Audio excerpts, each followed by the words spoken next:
Good day everyone, my name is John Anisi Suquillo and today I will be going to discuss the Black Art movements. The Black Arts movement was a controversial literary faction that emerged in the mid-1960s as the artistic and aesthetic arm of the Black Power movement, a militant political operation that rejected the integrational purposes and practices of the civil rights movement that preceded it. So, the Black Art movement was one of the only American literary movements to merge art with a political agenda. Because poems were short and could be recited at rallies and other political activities to incite and move a crowd, poetry was the most popular literary genre of the Black Arts movement, followed closely by drama. Poet, playwright, activist, and the major figure of the Black Arts movement, Amiri Bakara, formerly Leroy Jones, coined the term Black Arts when he established his Black Arts Repertory Theater School in the New York City, Harlem. Although the Black Arts movement began as a new breed of black poets and a new brand of black poetry, it is also inspired and energized already established poets like Gwendolyn Brooks and Robert Hayden.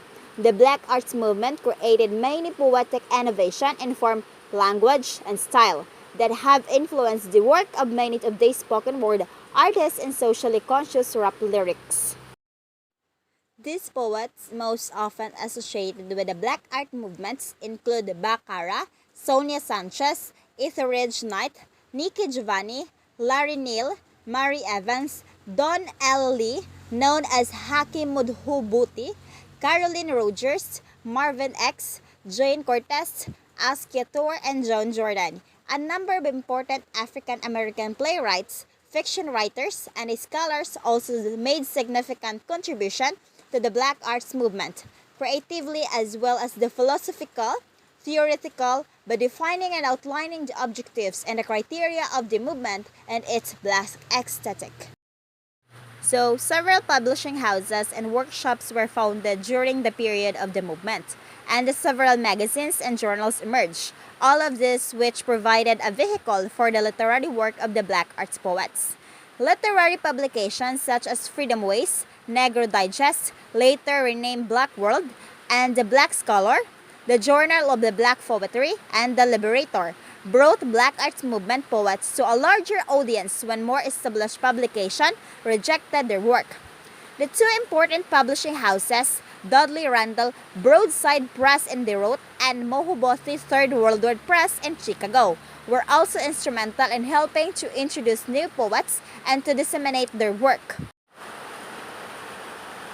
Umbra Workshop 1962 to 1965 composed a group of black writers produced by Umbra magazine and gained significance as a literary group that created a distinct voice and often challenged mainstream standards concerning literature.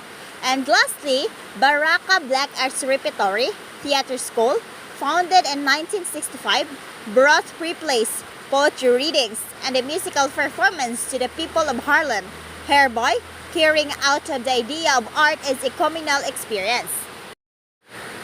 The Black Power movement, from which the Black Arts movement derived, sought to empower African communities economically and politically by relying solely on the resources within the black community, and also sought to celebrate blackness and restore positive images of the black people from the negative stereotyping that took place in the larger society.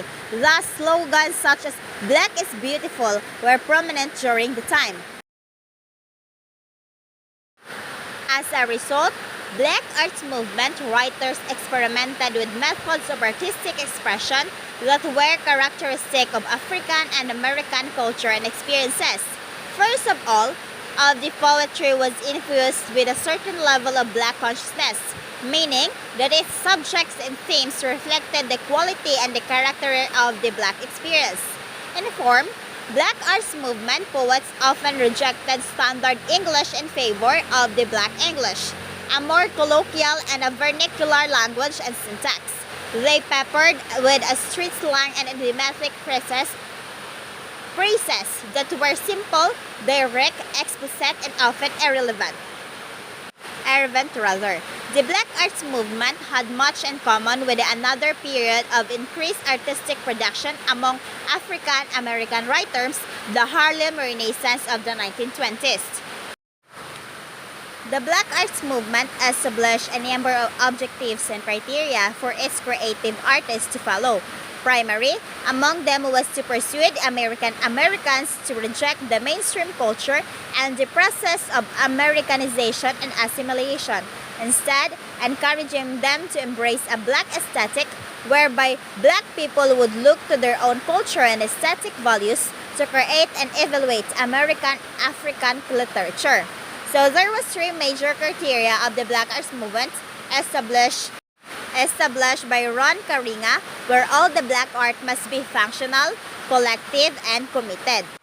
The functional nature of the black art meant that literary work must serve a purpose larger than the merely of creation art. It had to be connected to the social and political struggles in which African American people were engaged. The second criterion, that black art must be collective, mean that it must be served the people. It must educate, inspire, and uplift them. Reciprocally, the artist must learn from and inspired and uplifted by the people. The artist must be prepared to sacrifice his or her own individuality and instead always write with the good of the people in mind. The third and the lastly, the black art must be committed to the political and social reform and supportive of the revolution that bring this about. In essence, the black art movement's objectives were to reach the masses of the black people, to make them understand their message of self-sufficiency and dignity, and to inspire them to act upon it. Many of the criteria and objectives of the Black Art movement are discernible within the poetry itself. So, for example, in the From of Egyptian, in his 1966 collection Black Art, Baraka makes clear that violent confrontation with the oppressor of the black people is an imminent reality, as he asserts that he is prepared to murder the enemies of the father. Likewise, in the true import of the present dialogue, the Black versus Negro, in the Black Feeling Black Talk on 1969, Giovanni tells black people, we ain't got to prove we can die. We got to prove we can kill. The celebration of the blackness is also noticeable on the Black Arts poetry. Sanchez, perhaps the female poet most closely identified with the Black Arts movement, reclaimed the dignity of the black womanhood in an unnamed open poem and her volume, We Are a Bad People, 1970, when he links herself as a black woman to a regal African queen who will walk and move in BLK, Queenly Waist. Similarly, in Kaaba in 1969, Baraka affirms the uniqueness of the black expressive culture and the black people, whom he describes as a full mast and dances in swelling chants, with the African eyes and nose and arms. Despite the present conditions of the oppressions and the degradation under which many African Americans live. Many of the poems in Sanchez's collection, We Are Bad People, exemplify experimentation with the language. In Indianapolis Summer 1969 poem, Sanchez provides a new spelling of the words mothers, mothers, fathers, fathers, and a sister, sister.